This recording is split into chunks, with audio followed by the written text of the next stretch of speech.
This is the second episode in our series, and today I'm going to be focusing on fundamental strokes from the pencil techniques in modern design.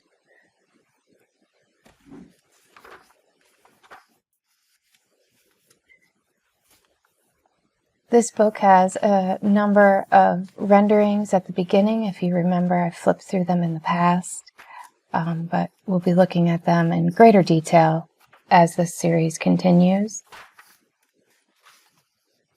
I'm looking right now to get to the second part of the book, which talks about using our materials and equipment. Last time we met, we focused on understanding the different hardnesses of lead and the interactions that they have with the paper. And today we're going to focus on these fundamental strokes. I've made a couple of these cardboard templates, and I'm going to use the 12 grid. And these are 2-inch squares separated by 1/2 inch margins and a 1-inch gutter and a 1-inch along the bottom. And I am using ink to trace those squares on my page. Now remember, the last time I met, I mentioned to not be too precious with these. The most important thing here is that we get moving and get practicing. You can see that I've had a goof with the one line on the one square, and I just kept going. It's totally fine. No one's going to be looking in here but yourself and anyone that you choose to share it with, and hopefully you're choosing people who support you. So once these 12 rectangles or squares are completed, I'm going to take a peek back at the book and start to examine what it is we're going to be doing. The book has a full spread of 2 pages explaining the strokes, explaining the types of lead that you should use, and how to sharpen your pencil. So I'm going to be using an HB lead, and I'll sharpen that as we get started, making sure I have a nice crisp point. The first stroke that we're going to practice is a series of short strokes heading in the vertical direction.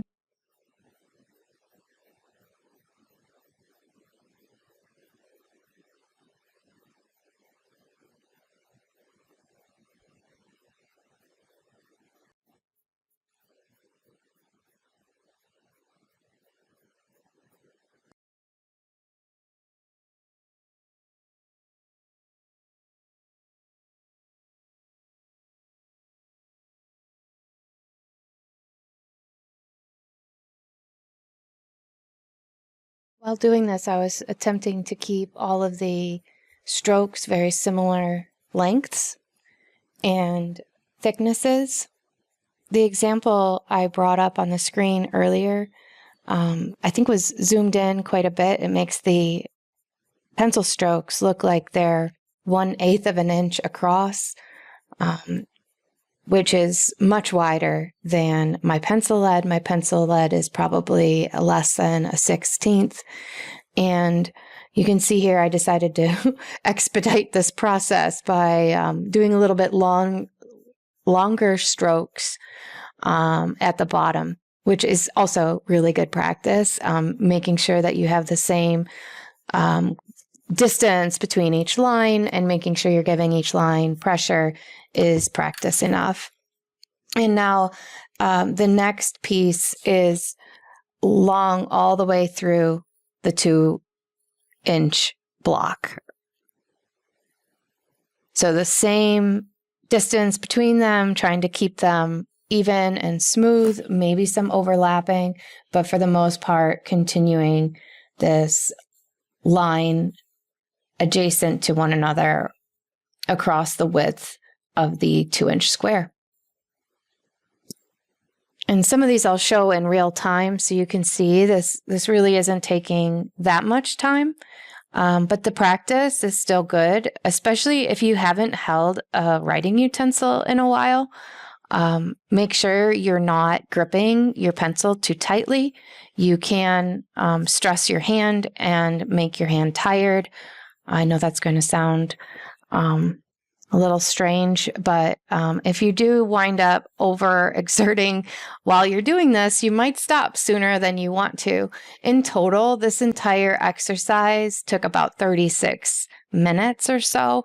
And obviously, I'll speed some of this up, but you get a good idea of how long it's taking and the consistency with building up our stamina for using the pencil, holding a writing utensil again, if we haven't in a long time, learning how to work. If you notice, my wrist and my fingers are moving. So it's a little bit of a combination of both. The longer lines, the wrist is more useful to continue to make sure that you have the same pressure all the way through the line, but you don't run out of travel. Your fingers can only travel so far, but your wrist, shoulder, and elbow can travel further, which will come in handy in other exercises that we do.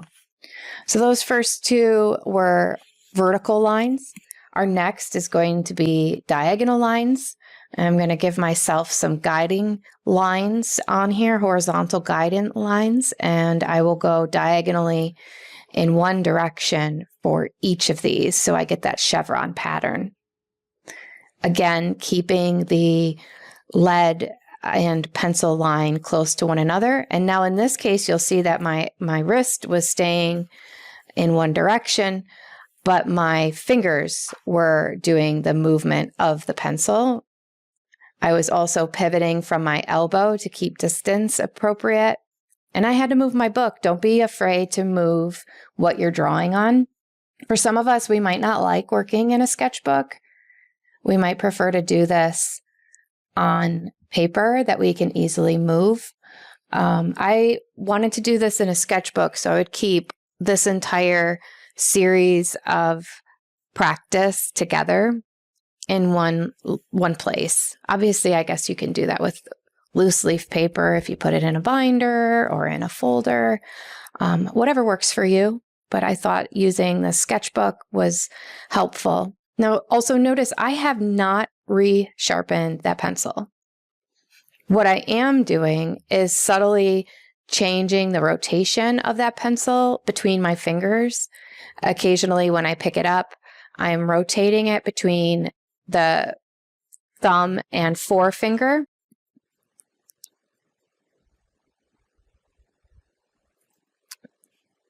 And doing that allows the pencil to stay sharp.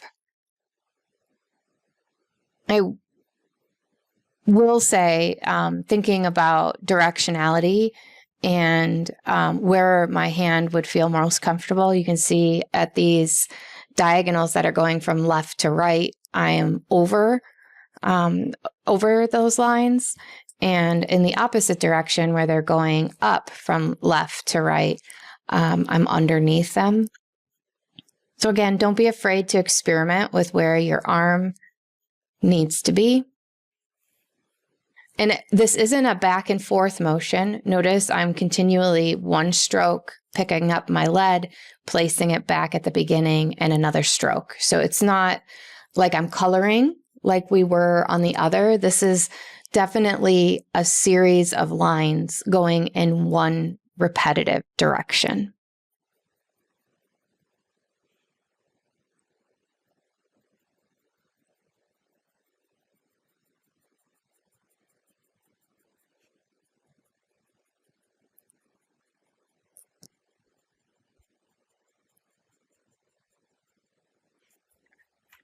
This next series was a series of short, staggered horizontal lines with the same closeness.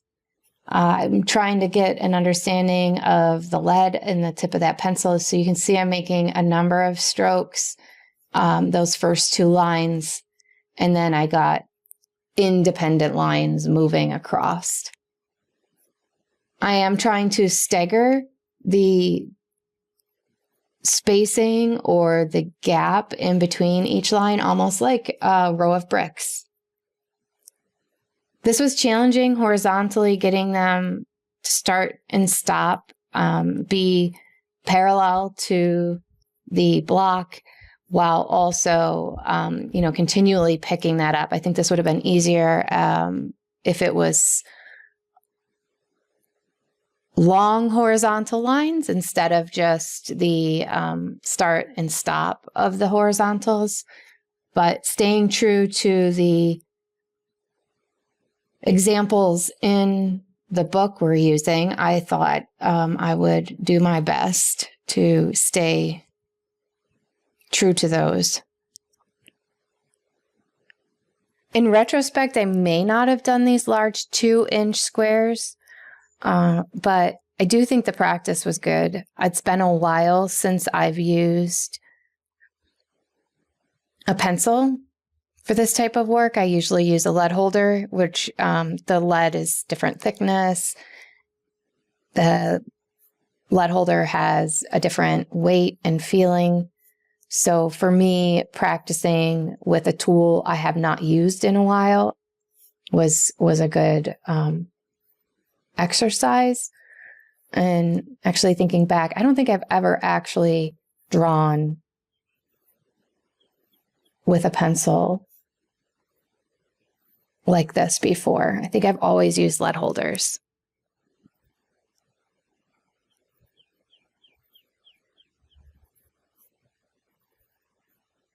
I felt I had more control over the lead holder, which I don't know if that's true. The more I've been playing around with this large set of lead pencils.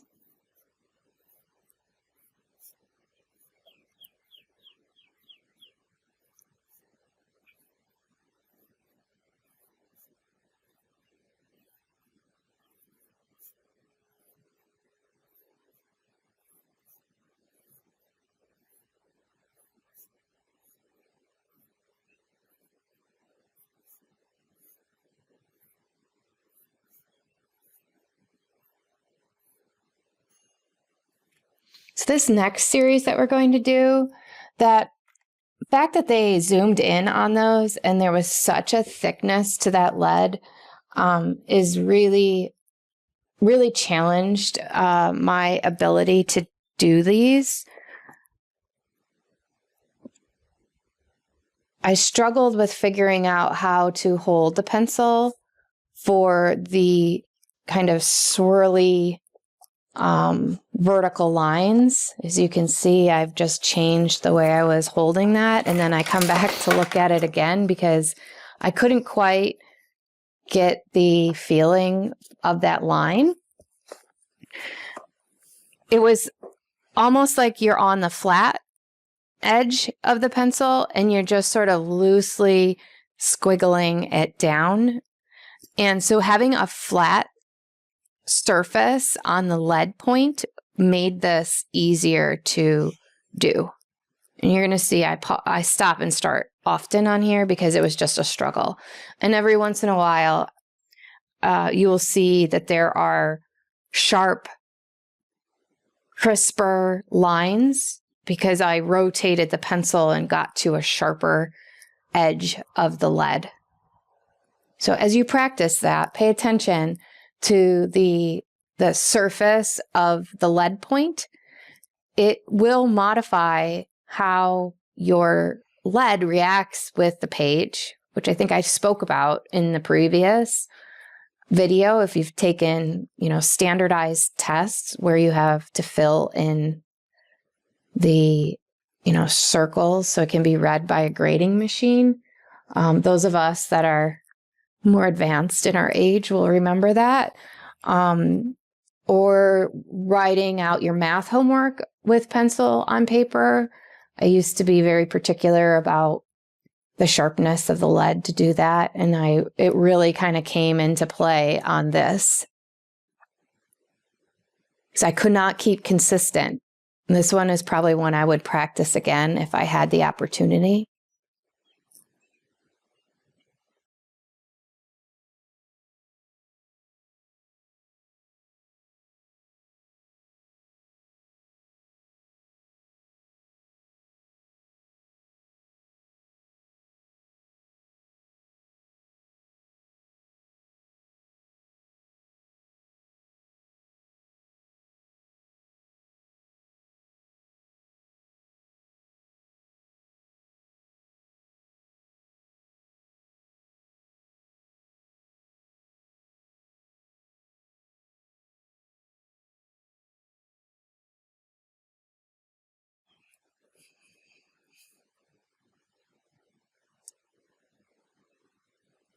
You can see all the way towards the end here, I'm still struggling with how to better hold the pencil to get the effect.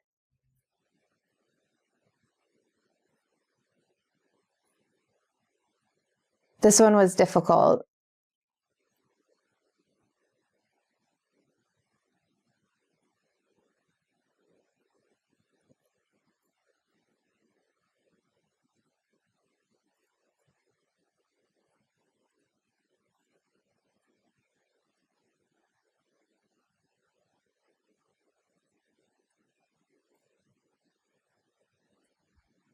If you're practicing this, you might choose to do this one before the previous one. So this is going to be a series of small C shapes going in one direction and then another, alternating those directions through the height of the 2 inches. So you can see I gave myself some guidelines. Those are about a 1/4 inch apart. And this was focusing on that flat side of the lead as well. And when this is done, going all in one direction, flipping or mirroring the C shape in the next line, it almost looks like what I was trying to achieve in the other, because I was able to kind of match things up, and they look like squiggly vertical lines through the height of this 2 inch. But I kind of wish that this one had been next in the sequence now that I'm looking back at this.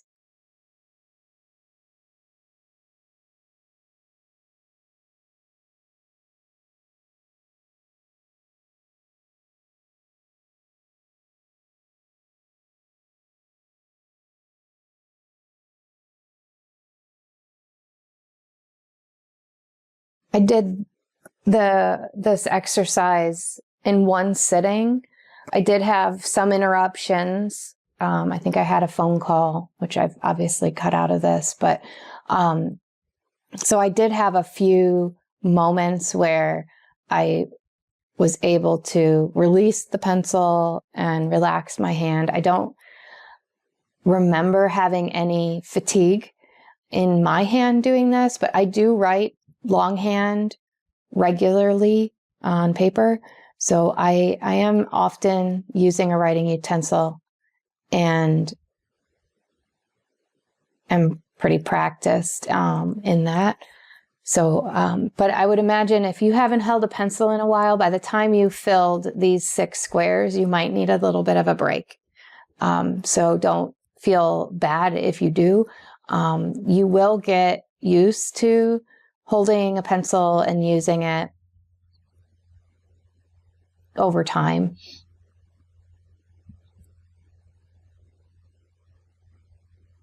Also, the dexterity and hand-eye coordination. This is a really good practice for those 2 skills as well. If you've lost some of your dexterity, I know for a while I hadn't been writing by hand, did most of my work on the computer, and it was hard to get back into. My hand gets tired and cramped. So don't think you're doing something wrong if that happens to you. You're just probably a little bit out of practice. That's all.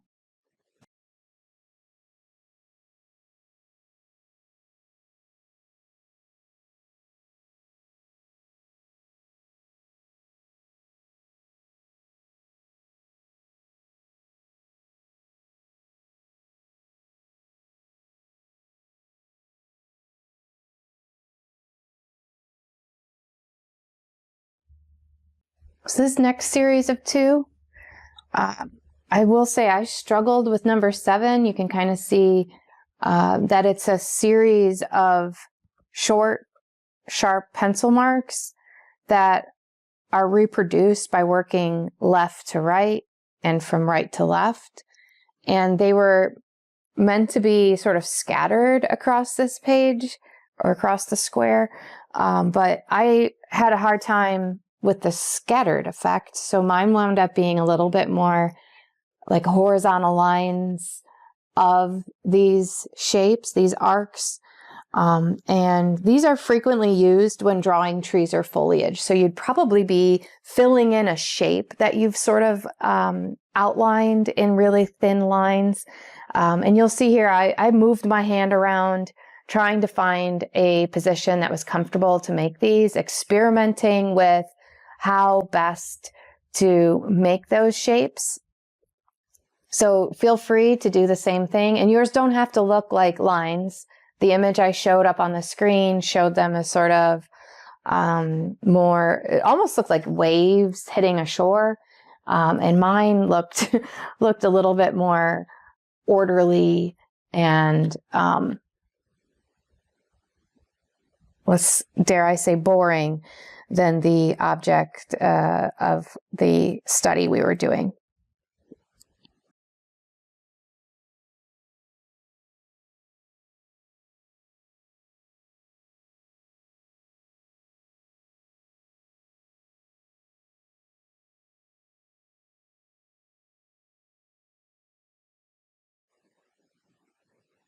So this one is very similar to the 6th block that we did, where we had the horizontal alternating C shapes.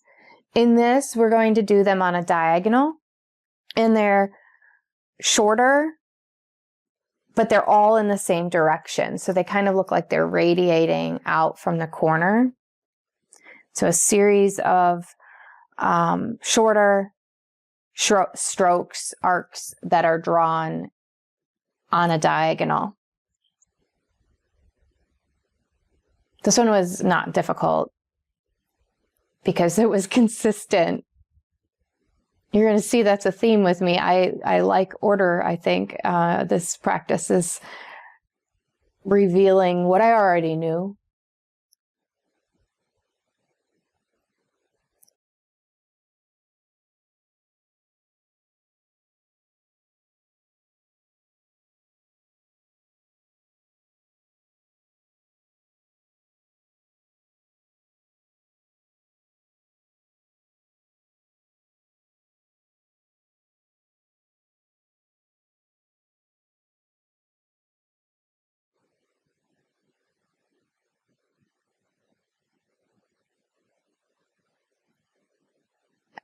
The next two in the series are a little different. They are kind of like zigzags. So this one is a series of short, sharp strokes produced by holding the pencil with a flat point against the drawing surface. And it's just like almost like a lightning bolt back and forth a few times and just filling in the square.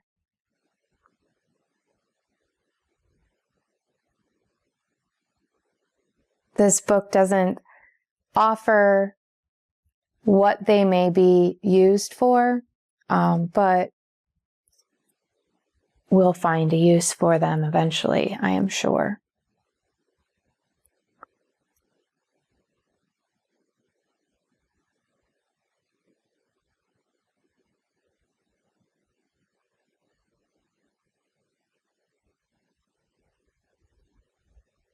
Now, these are sort of like an old-fashioned practice, doing drills. And it's a good way to practice using the pencil again. It would be useful to understand how your pencil reacts to the surface. So don't be afraid to try original strokes after this, or find yourself doodling. I always was doodling during meetings and different things. So usually with a pen, though, I didn't normally have a pencil with me. So don't hesitate to take a pencil and paper around with you instead of scrolling on your phone, maybe at the doctor's office or waiting in line somewhere. You could practice some of your strokes. So this is a series of lines that are going in various directions. So instead of the zigzagging lightning bolt motion of the previous, we are doing some in a left-right, some in a up-down, some in a right-left, and just kind of filling in this space with a series of strokes that gives almost like a patchwork. Now in the top left of my block, I was giving a lot more air around, or white space around, my line work. And then I looked back at the image that was the example and noticed that they were more densely packed. So I modified. I didn't go back and fix the other area. I used that sort of as a practice, and just got more comfortable as I was moving through. So don't hesitate to, you just don't have to look the same across the entire 2-inch by 2-inch square that we're filling in. You can easily modify across if you want to work on maybe like a gradient. Maybe you're practicing how close your lines can be and then getting them further apart. You could do all of that in all of these. And when we're done with this box, we're done with the 10 examples that were the fundamental strokes and exercises. I will have another video that has another series of, it's like 16 practices. Actually, nope, I'm sorry, 13. 13 elements that we practice. And I will have that in another video, but they were a little bit more varied in their approach on those. And also at this point, I was sitting there for probably well over 45 minutes. I took some phone calls in here, and the entirety of the drawing was about 36 minutes, just to give you some bearing on how long it took, because I did accelerate or speed up some of these. But this was the original sheet in the book compared to my sheet in my notebook.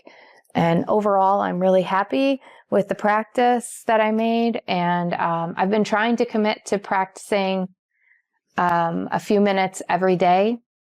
And by a few minutes, I mean upwards of 15, minimum of 15 to 30 minutes a day. So I encourage you to join me on this journey, and I'll be back with more in the near future.